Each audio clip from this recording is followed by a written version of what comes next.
Hello नमस्कार साथियों, आप सभी का स्वागत करते हैं हिंदी साहित्य के एक और नई क्लास में। जितने भी स्टूडेंट्स बिहार या फिर भारत के किसी भी यूनिवर्सिटी से ग्रेजुएशन सेकंड सेमेस्टर में हैं, आपने यदि मेजर पेपर में, माइनर पेपर में या फिर एमडीसी पेपर में, इस तीनों में से किसी भी पेपर में हिंदी साहित्य सब्जेक्ट को रखा है तो आप सभी के लिए आज का एक क्लास काफी ज्यादा इंपॉर्टेंट है।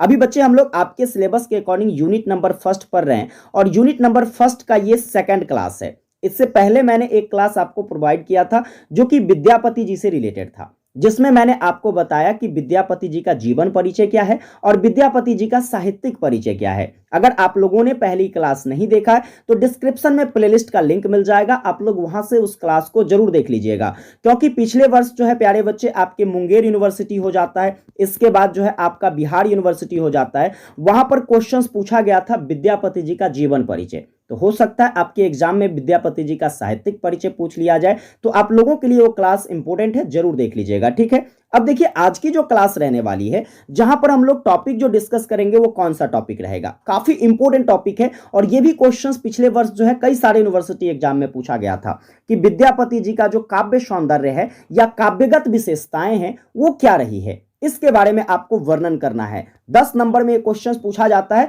और मैं आपको काफी आसान तरीके से अभी समझाने वाला हूं। बस आप अगर शिद्दत से पूरी क्लास को देखते हो तो आपको ये क्वेश्चंस अभी के अभी याद हो जाएगा। समझ गए? तो चलिए हम लोग सेशन को कंटिन्यू करते हैं। एक बार आप लोगों ने सेशन को शेयर नहीं किया है तो अपने सभी दोस्तों को जरूर शेयर कर दीजिए, ताकि सारे बच्चे जो अभी तक सोए हैं ना उठे और अपनी तैयारी में लग जाए। सेशन को लाइक नहीं किए बच्चे तो लाइक कर लीजिएगा, और चैनल पर आप भी नए हैं तो सब्सक्राइब करके नोटिफिकेशन बेल को जरूर ऑन कीजिएगा।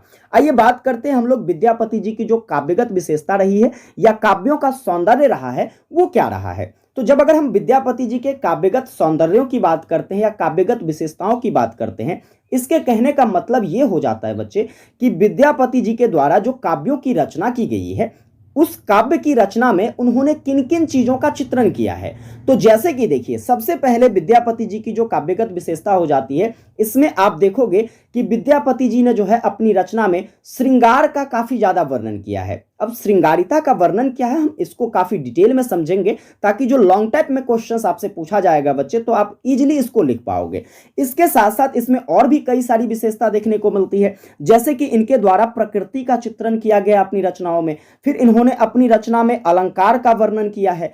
आगे देखोगे प्यारे बच्चे तो इन्होंने अपनी रचना में जो है काफी सारी अलग अलग प्रकार की भाषाओं का प्रयोग किया है, अर्थात आप इसके भाषा के सौंदर्यों को देख सकते हैं। फिर आगे देखेंगे बच्चे तो इसमें और भी कई सारी विशेषता देखने को मिलती है, जैसे विद्यापति जी की जो देन रही है अपनी रचनाओं में काफी ज्यादा जो है मार्मिक रहा है।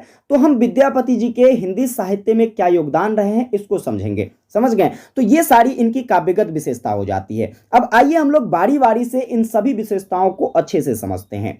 तो देखिए, जैसे ही आपके पेपर में एक क्वेश्चन आता है तो आप लोग हेडलाइन बनाएंगे। मैं जैसे जैसे आपको बताता हूं पेपर में ऐसे ही लिखना है, और आप लोग जो नोट्स तैयार करते हो ना प्यारे बच्चे, आप लोगों को नोट्स में भी ऐसे ही लिखते जाना है। जैसे कि देखिए, यहां पर हम लोग हेडलाइन बनाएंगे विद्यापति जी के काव्य सौंदर्य का वर्णन, ठीक है, और फिर नीचे से लिखेंगे कि मैथिली कोकिल विद्यापति के काव्य सौंदर्य को आप कुछ बिंदुओं के माध्यम से समझ सकते हैं, जिसमें सबसे पहला पॉइंट आता है श्रृंगार वर्णन। अब श्रृंगार वर्णन की जब बात होती है तो यहां क्या लिखा गया है आपको इस पर बिल्कुल ध्यान नहीं देना है। मेरी बातों को सुनिए और मैं जो बता रहा हूं इसको अच्छे से समझने की कोशिश कीजिए, बस आपको सारा पॉइंट क्लियर हो जाएगा। जैसे बच्चे देखो, अगर हम बात करते हैं श्रृंगार की, तो श्रृंगार रस में प्यारे बच्चे या श्रृंगार वर्णन में दो तरह का वर्णन आपको देखने को मिलता है। एक तो आपको संयोग वर्णन देखने को मिलेगा, संयोग यानी कि आप कह सकते हो आपका पैचअप होना, समझ गए ना, और वियोग यानी कि आपका ब्रेकअप होना, समझ गए ना। तो इस दोनों का वर्णन आपको श्रृंगारिता में देखने को मिलती है। श्रृंगार कौन करता है प्यारे बच्चे? महिलाएं करती है ना जी। तो यहां पर महिलाएं या तो आपसे पैचअप कर सकती है या तो आपसे ब्रेकअप कर सकती है। ये दो तरह की चीजें जो है आपको देखने को मिलता है। तो वैसे ही इनके रचना में भी प्यारे बच्चे आपको दो तरह के श्रृंगारिता का वर्णन देखने को मिलता है। अब इसमें दो तरह की श्रृंगारिता का जो वर्णन है उसमें आप देखोगे तो संयोग वर्णन जो है इनके रचना में काफी ज्यादा जो है चर्चित रहा है। हालांकि वियोग रचनाएं भी इनके द्वारा की गई है, वियोग श्रृंगार का वर्णन भी देखने को मिलता है इसके रचना में, लेकिन वियोग रचना जो है प्यारे बच्चे या वियोग श्रृंगार का वर्णन जो है यह काफी ज्यादा मार्मिक नहीं रहा, और साथ में इनका जो है काफी ज्यादा अंतर जगत में चित्रण नहीं देखा गया। अंतर जगत में चित्रण कहने का मतलब है कि एक धरातल पर उस टाइप से नहीं देखा गया जिस टाइप से इनका संयोग वर्णन जो है चर्चित रहा है। समझ गए? तो चलिए इसको अगर पॉइंट बाय पॉइंट समझने की कोशिश करेंगे तो आप ये कह सकते हो कि विद्यापति जी ने जो है अपने काव्य रचना में श्रृंगार के दोनों पक्ष, संयोग और वियोग पक्ष, इसका सम्मोहक और आकर्षक रूप से चित्रण किए हैं, किंतु इनका जो वियोग वर्णन रहा है वह उतना ज्यादा मार्मिक नहीं रहा है, और साथ में जो है इसका जो है अंतर जगत में चित्रण भी काफी ज्यादा सफलतापूर्वक नहीं देखी गई है। समझ गए ना? तो यहां पर पहला पॉइंट यहां से क्लियर हो जाता है श्रृंगारिता का वर्णन। जैसे कि देखिए अभी आप लोग यहां पर विद्यापति पदावली पढ़ेंगे। अब विद्यापति पदावली की बात करेंगे तो इसमें आपको संयोग वर्णन देखने को मिलता है श्रृंगारिता का। कहोगे गुरुजी कैसे? तो इसमें आप जो है राधा और कृष्ण के प्रेम के बारे में पढ़ेंगे। जितनी भी कविताएं मैंने आपको पढ़ाया है ना, उन कविताओं में आप देखोगे प्यारे बच्चे तो राधा और कृष्ण के प्रेम का ही वर्णन किया गया है। तो जहां प्रेम होगा वहां पर क्या होगा? संयोग होगा। क्या होगा बच्चे? जहां प्रेम होगा वहां पर संयोग होगा, और जहां पर ब्रेकअप हो जाएगा, है ना, अलगाव हो जाएगा, वहां पर वियोग देखने को मिलेगा। तो हालांकि वियोग रचनाएं आपको रीति काल में ज्यादा देखने को मिली थी। समझ गए? आदि काल में उतनी ज्यादा जो है आपको वियोग रचनाएं देखने को नहीं मिली थी। हालांकि विद्यापति ने वियोग रचनाएं भी किए हैं लेकिन उतना ज्यादा चर्चित नहीं रहा है। तो मैं उम्मीद करूंगा कि आपको श्रृंगार वर्णन जो है इसका पहला पॉइंट अच्छे तरीके से समझ में आ गया होगा। एक बार आप लोग कमेंट में लिखिएगा क्या आप लोगों को जो है पहला पॉइंट अच्छे से क्लियर है। तो हम लोग आगे बढ़ेंगे। देखिए आगे जब देखते हैं तो यहां पर आपको इसका दूसरा पॉइंट देखने को मिलता है प्रकृति वर्णन।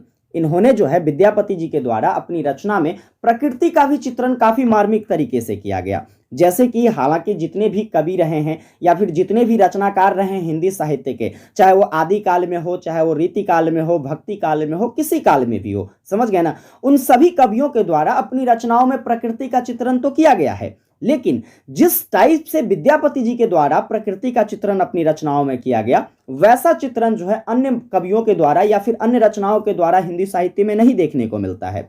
जैसे हम लोग प्रकृति की बात करते हैं तो प्रकृति क्या होता है प्यारे बच्चे?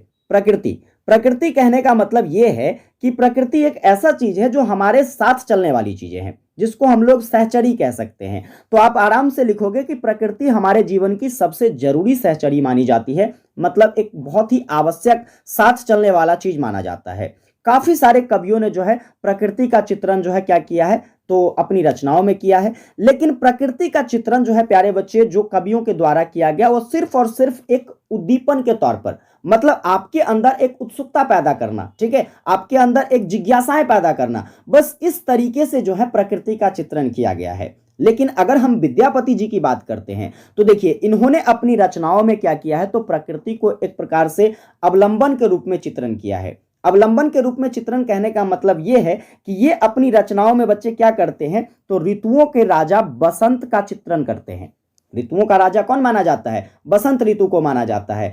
तो बसंत ऋतु के बारे में जो है इन्होंने अपनी रचनाओं में एक चमत्कार पूर्ण तरीके से वर्णन किया है, जिसमें देखोगे तो इन्होंने अपनी रचना के अंतर्गत ऋतुओं के राजा जो है बसंत, उसके जन्म से लेकर के उसको राज्य की प्राप्ति जब तक होती है उन सभी बातों का जो है सजीवता के साथ, मतलब कहे तो एक प्रकार से एक लिखी हुई बातों में भी जान हो, इस प्रकार से उन्होंने चित्रण किया है। समझ गए ना? और काफी कुशलता के साथ वर्णन किया है। तो ये प्रकृति चित्रण देखी गई है विद्यापति जी के रचनाओं में। एक बार बताइएगा कमेंट करके आप लोगों को विद्यापति जी का जो है प्रकृति चित्रण अच्छे तरीके से समझ में आया।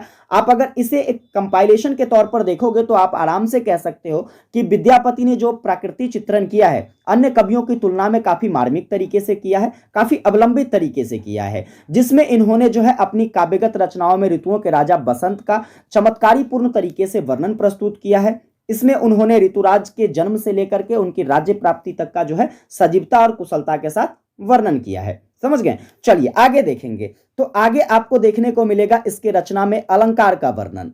अब अलंकारों की बात करते हैं तो देखिए विद्यापति जी काव्य रचना किए हैं, तो काव्य रचना जितनी भी होती है बच्चे इसमें आपको तीन चीजों की काफी ज्यादा प्रधानता देखने को मिलती है। जैसे कि देखिए, जैसे कि एक हो जाता है आपका रस, ठीक है, दूसरा हो जाता है आपका छंद और तीसरा हो जाता है आपका अलंकार। ठीक है, तो ये तीन चीजों की जो है प्रधानता आपको काव्यगत रचनाओं में देखने को मिलती है।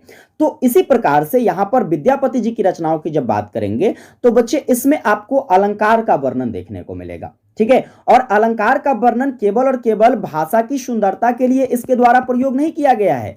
इन्होंने अपनी भाव को व्यक्त करने के लिए जो भी इनका मनोभाव रहा है, जो भी यह प्रकृति में देखे हैं, उन सभी चीजों का सजीवता के साथ सादृश्य मूलक अलंकार का इन्होंने अपने रचनाओं में प्रयोग किया है। समझ गए, जिसको इन्होंने देखा बस उसी को अलंकार के रूप में क्या किया है, प्रयोग किया है। जैसे कि देखोगे इनके रचनाओं में आपको कई सारे जो है अलंकार का प्रयोग देखने को मिलेगा। जैसे उपमा अलंकार हो जाता है प्यारे बच्चे। तो उपमा अलंकारों की बात करते हैं तो इनके द्वारा जो उपमा अलंकार देखने को मिलता है जिससे व्यक्त होता है राधा और कृष्ण के प्रेम का। किसका व्यक्त होता है प्यारे बच्चे, राधा और कृष्ण के प्रेम का वर्णन देखने को मिलता है। रूपक अलंकार की बात करेंगे तो इसके अंतर्गत इन्होंने जो है राधा के सौंदर्यों का वर्णन किया है प्यारे बच्चे। किसका वर्णन किया है, राधा के सौंदर्य का, जो उसका रूप रहा है, जो उसकी सुंदरता रही है प्यारे बच्चे, उसका वर्णन किया। तो इस तरीके से अलग अलग प्रकार के अलंकारों का प्रयोग इसके रचना में देखने को मिलती है। साथ में आप देखोगे उत्प्रेक्षा अलंकार देखने को मिलता है। फिर आप देखोगे तो आपको यहां पर जो है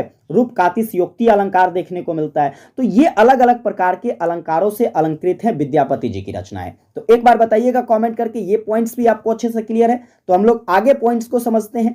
अगला पॉइंट्स आप देखोगे इसके रचनाओं में आपको भाषा का सौंदर्य भी देखने को मिलता है। अब बच्चे अगर भाषा के सौंदर्य की बात करते हैं तो जैसे देखिए मैंने आपको पिछले क्लास में पढ़ाया था। पिछले क्लास में आप लोगों ने देखा होगा कि मैंने बताया था आपको कि विद्यापति जी जो हैं यह अलग अलग भाषाओं में रचना करते थे। जैसे कि आपका संस्कृत भाषा हो जाता है, जैसे कि आपका जो है मैथिली भाषा हो जाता है, जैसे कि आपका जो है यहाँ पर अपभ्रंश भाषा जिसको हम लोग अभट भाषा कह सकते हैं, है ना, अभट भाषा में। तो ये तीन अलग अलग प्रकार के जो है भाषाओं में इनके द्वारा रचना की गई है। अर्थात आप ये कह सकते हो कि विद्यापति जी की रचना में जो है आपको भाषा की काफी ज्यादा विविधता देखने को मिलती है। हालांकि आप देखोगे तो विद्यापति जी जो हैं इन्होंने अपनी रचना जो की थी उस रचना में अपनी भाषा को काफी कोमलता पूर्वक जो है व्यक्त किया है। जैसे अभी आप लोगों को आगे पढ़ने को मिलेगा विद्यापति पदावली, जो कि फर्स्ट यूनिट में ही हम लोगों को पढ़ना है। तो विद्यापति पदावली में आप देखोगे तो बच्चे यहाँ पर इनके द्वारा जो है काफी कोमल तरीके से, ठीक है, राधा के सौंदर्यों का, राधा के गतिविधियों का, वह किस प्रकार से कृष्ण से प्रेम करते थे, उस प्रेम लीलाओं का चित्रण जो है काफी कोमल तरीके से किया गया है। तो इससे स्पष्ट होता है कि इसकी जो भाषागत विशेषताएं रही है बच्चे, ये भी काफी मार्मिक रहा है। समझ गए। जैसे कि देखिए इनके द्वारा जो संस्कृत भाषा में रचना की गई थी, तो संस्कृत भाषा की जो रचनाएं हैं, संस्कृत के एक महान कवि थे, महान विद्वान थे प्यारे बच्चे, जिसका नाम था जयदेव। क्या नाम था प्यारे बच्चे, जयदेव। याद रखिएगा एग्जाम में पूछा जा सकता है गीत गोविंद किसकी रचना है, तो आप कहोगे गुरुजी कवि जयदेव की रचना है। समझ गए। तो आपके जयदेव द्वारा जो रचित रचनाएं हैं गीत गोविंद, गीत गोविंद को जो है अपना आदर्श मान करके इन्होंने अपनी रचनाएं करी थी। साथ में संस्कृत एवं अपभ्रंश के विद्वान होते हुए भी मैथिली में पदावली की रचना करके जो है विद्यापति ने क्या किया, तो अपने इस विश्वास को सार्थक किया कि देसिल बैना सब्जन मिठा। कहने का मतलब है देसिल बैना सब्जन मिठा, कहने का मतलब है जैसा देश वैसा भेष। जैसा देश प्यारे बच्चे वैसा भेष, यानी कि जहाँ की जैसी जैसा देश है, जहाँ जैसी भूमि है, वहाँ उसकी एक मातृभाषा होती है। तो इन्होंने अपनी मातृभाषा को जो है यहाँ पर सार्थकता पूर्ण तरीके से वर्णन किया है। क्योंकि विद्यापति जी का जन्म कहाँ पर होता है, तो हमारे मिथिला में होता है, और इनकी जो मातृभाषा रही है वो मैथिली रही है। तो अतिरिक्त अलग अलग प्रकार की भाषाओं में, जैसे संस्कृत भाषा में इसके द्वारा रचना किया गया, अपभ्रंश भाषा में इसके द्वारा रचना किया गया। इसके उपरांत भी इन्होंने विद्यापति पदावली की रचना करने के बाद जो है प्यारे बच्चे इस चीज को एकदम सार्थक तरीके से सिद्ध किया कि देसिल बैना सब्जन मिठा। कहने का मतलब जो हमारी देश है, जहां हम रहते हैं, वहां की भाषा ही हमारे लिए सर्वोपरि है। समझ गए। तो इस प्रकार से इसके भाषा का सौंदर्य रहा है। आगे पॉइंट्स पर अगर चर्चा करेंगे तो विद्यापति जी की देन क्या रही है हिंदी साहित्य में, आइए इस पर चर्चा करते हैं। तो विद्यापति ने जो है हिंदी गीति परंपरा, विद्यापति जी को प्यारे बच्चे हिंदी गीति परंपरा का क्या माना जाता है, तो प्रथम कवि माना जाता है। ये पॉइंट सब जितना भी हाईलाइटेड है उसको आपको याद रखना है, ऑब्जेक्टिव में पूछा जा सकता है। समझ गए। विद्यापति जी को क्या माना जाता है बच्चे, हिंदी गीति परंपरा का जो है पहला कवि माना जाता है। इसके साथ साथ आप देखोगे तो हालांकि कृष्ण जी के बारे में और कृष्ण राधा के प्रेम के बारे में बहुत सारे कवियों ने चर्चा किया है, ठीक है। जैसे आपके सूरदास जी हो जाते हैं, जैसे कि आपके जो है कबीर दास हो जाते हैं, इन सभी के द्वारा जो है अलग अलग प्रकार से चर्चाएं की गई है। लेकिन विद्यापति जी जो है इनको कृष्ण काव्य के सबसे पहले कवि के रूप में जाना जाता है, क्योंकि सबसे पहली बार आदि काल में जो है प्यारे बच्चे विद्यापति जी के द्वारा कृष्ण और राधा के प्रेम का चित्रण किया गया है। विद्यापति ने भले ही जो है कुछ पद भक्ति भावना में लिखे हो, परंतु मूलतः जो है वे श्रृंगारी कवि के रूप में ही जाने जाते हैं। मतलब भक्ति भाव में भी इन्होंने काफी सारे रचनाएं की है। जैसे कि आप देखोगे भगवान शिव के बारे में जो है भक्ति भाव के रूप में इनके द्वारा काफी सारी कविताएं लिखी गई है, काफी सारे पद रचना किया गया है, जिसमें आप देखोगे तो संगीत के सुरों में उसको गाने में बड़ा मजा आता है। समझ गए कि नहीं?